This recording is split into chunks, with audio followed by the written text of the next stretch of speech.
Alors bonjour, à qui appartiennent ces clés? Avec ce porte-clés Bourbon d'époque. Une grande clé longue de contact et les autres pour la portière et le réservoir. Serait-ce à cette 2 chevaux, une 2 chevaux 4 de 1977 qui fut achetée neuve par ma grand-mère et sur laquelle j'ai appris à conduire. Elle était neuve à l'époque, la grand-mère non, la voiture oui. Ou est-ce que cette clé appartient peut-être aussi à cette magnifique CX 22 TRS de 86 dans un état proche du neuf? Ah, je pense pas que ces clés lui appartiennent. Plutôt à cette voiture de 6 chevaux, le maillon faible, même pas le chaînon manquant, on pourrait dire, dans les années 60, qui manquait cruellement à la marque, entre la 2 chevaux et la CX, même pas à l'époque, c'est la DS plutôt, ou l'ID. Donc la GS, apparue en 1970, avec un 4 cylindres à plat, 1015 cm3. Donc une voiture relativement poussive, mais avec un bon brio quand même. Alors celle-ci est plus récente, 76. C'est une G spéciale, donc le 1015 aussi. C'est les dernières versions avec les anciens feux, puisque l'année suivante, en 77, les blocs optiques arrière devenaient plus gros. La présentation n'était plus la même non plus tout à fait. Alors celle-ci est en état d'origine, en parfait état, bien entretenue, toujours bien conservée, dans les meilleures conditions. Et elle marche comme une horloge, cette voiture. Et normalement, si je reprends les clés qui lui appartiennent, on devrait arriver à la remettre en route facilement.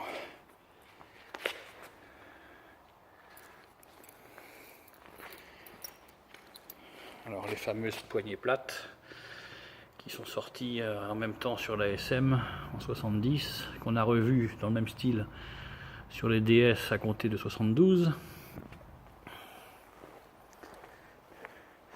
Vous voyez un petit peu la face avant de cette voiture, la très fameuse calandre en nid d'abeille en plastique. Ici les phares longue portée sont rajoutés par un ancien propriétaire. Ils étaient montés sinon plus principalement sur les GS X et X2. Voilà. Donc celle-ci est blanche. Ça doit être le blanc Meige 088, AC 088 si j'ai bonne mémoire, avec à l'intérieur tissu bleu. Si la voiture est en parfait état, exempte de rouille totalement. Par contre la sellerie avait était très fragile, elle était complètement cuite, ce qui fait qu'aujourd'hui nous avons des housses pour cacher la misère et pour retrouver des tissus d'époque au beau motif. C'est quasiment introuvable, quoi, c'est impossible. On note ici la sortie en inox, chromé même. En fait, c'est un morceau qui est rajouté, parce que sur les échappements modernes fabriqués, il n'y a plus d'embout chromé. Donc il a fallu bricoler pour que ça ressemble un peu, comment dirais-je, au modèle d'origine. Donc là, la voiture est assise, elle n'a pas tourné depuis quelques temps. Donc elle est au repos, la position traditionnelle des voitures à suspension hydropneumatique qui redescendent progressivement en position de repos, comme un animal qui dort sur ses pattes. Alors on va rebrancher la batterie.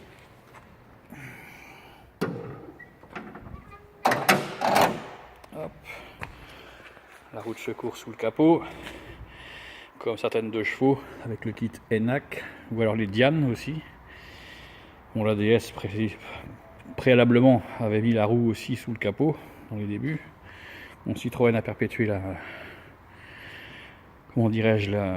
cette habitude sur des modèles suivants pour des raisons de logeabilité, pour ne pas occuper le coffre aussi. Bon. Voilà. Donc voici le 4 cylindres, dont on voit que les pipes d'admission ne sont plus en alu comme elles étaient en 70 et 71, elles sont en acier maintenant. branchement de la batterie. Tout le monde reconnaît les sphères de chaque côté. Il y en a sous la voiture à l'arrière, ce qui permet d'avoir les suspensions caractéristiques que les autres marques n'ont pas. Voilà. Alors, poignée plate, hop, ouverte, voici l'intérieur. Donc vous voyez la sellerie, hein, maintenant c'est pas celle d'origine, ce sont des housses. Et le tableau de bord avec la très fameuse pastille pèse personne.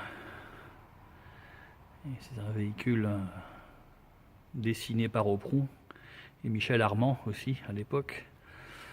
Ils avaient sorti un véhicule très Citroën, au design bien caractéristique, de façon à ne pas laisser s'enfuir la clientèle qui se fatiguait un peu de l'idée ou de la DS, ou des bonnes gens aussi, ma foi, qui connaissaient une évolution sociale dans le bon sens, progressive, et qui voulaient quitter la Mi 6, la Mi 8, la Diane, vers un véhicule un peu plus performant, plus confortable, un petit peu en rapport avec leur classe socio-professionnelle.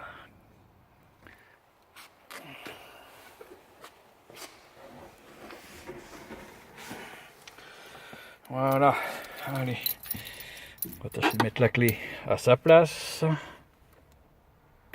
Ici, hop, contact.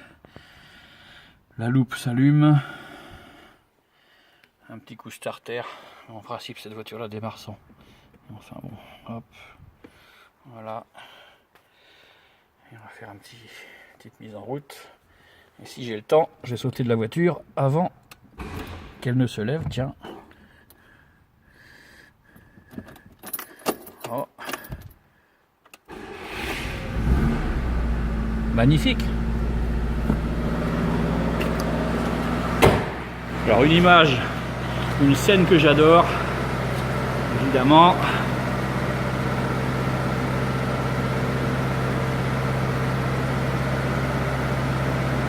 On tourne un peu haut, mais c'est les starters.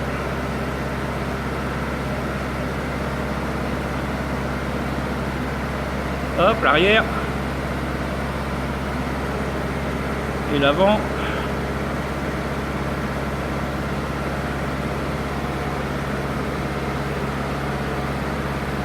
C'est pas génial ça? Alors la voici dans sa position de route. La voici lever l'auto.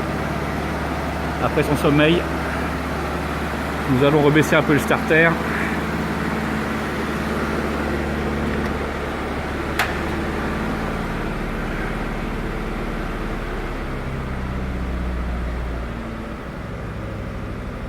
Une vraie merveille cette voiture.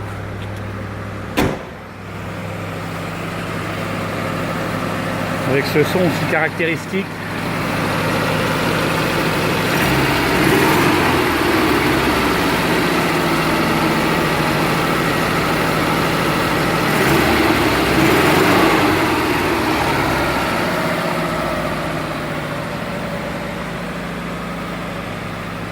Et voilà, prêt à faire un tour.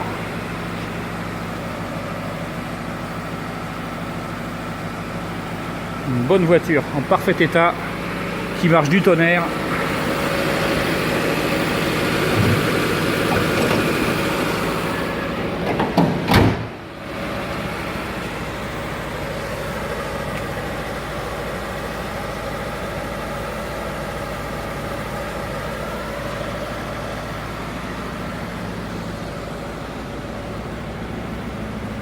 On voit au loin la CX et la 2 chevaux qui sortiront plus tard. Je les sors chacune leur tour quand les conditions météo le permettent. Évidemment, les pleins d'essence sont faits pour éviter le désamorçage et les batteries sont débranchées. Toujours. Je passe sur les contrôles d'usage, évidemment, les surveillances diverses pour les maintenir en état de fonctionner dans les meilleures conditions.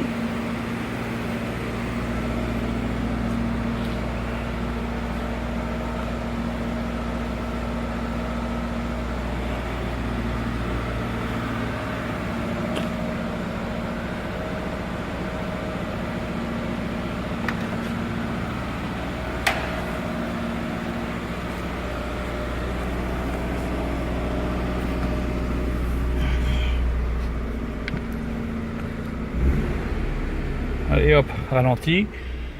Voilà, je pense que sur la vidéo, on n'entend même plus le moteur. Pourtant, elle tourne. Un magnifique ralenti qu'on peut estimer à 700 tours peut-être. 750 tours. Le bon 4 cylindres à plat en alu, avec Arbracam en tête, commandé par courroie crantée. Un moteur bien pensé, bien que dans les débuts on avait des soucis de mise au point, de consommation un petit peu élevée et de fuite d'huile aux joints toriques sortis d'arbres. Ça a été résolu un an plus tard et le succès fut au rendez-vous. La GS a véritablement redressé Citroën à l'époque, parce que la DS coûtait cher à produire même s'il était au point. Et c'était surtout les petites voitures genre Diane 2 chevaux à mi-8 qui étaient véritablement rentables pour l'entreprise au double chevron, alors que la DS, ma foi, bon, c'était un véhicule prestigieux qui entretenait une bonne notoriété, mais sur le plan purement financier, ma foi, c'était pas nécessairement une voiture bien rentable, quoi. Alors que la GS, par contre, s'est vendue comme des petits pains dès lors qu'elle a été mise au point. C'est bien vendu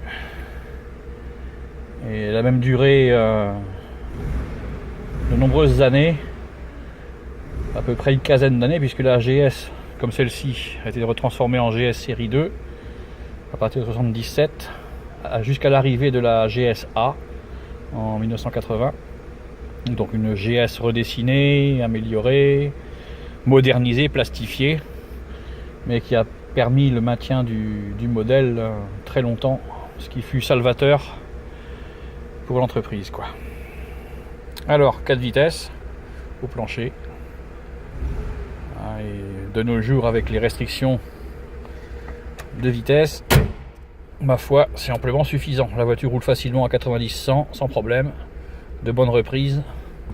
Elle s'inscrit dans le flot de la circulation de manière très efficace. Et je passe évidemment sur les élans de sympathie des gens qui la croisent. Évidemment, ma petite fierté, ça va de soi. Alors hop, un petit coup de première. Allez, on va sortir l'auto.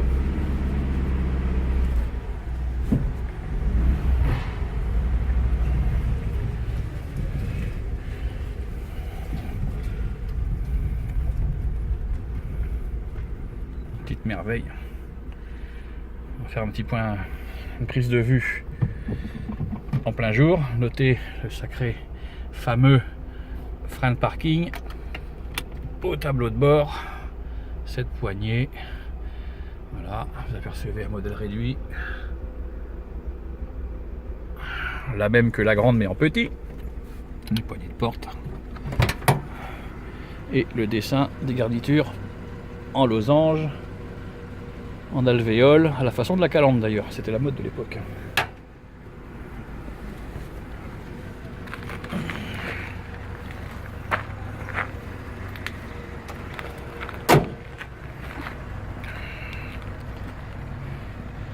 Et vous apercevez en équipement le store Gradulux,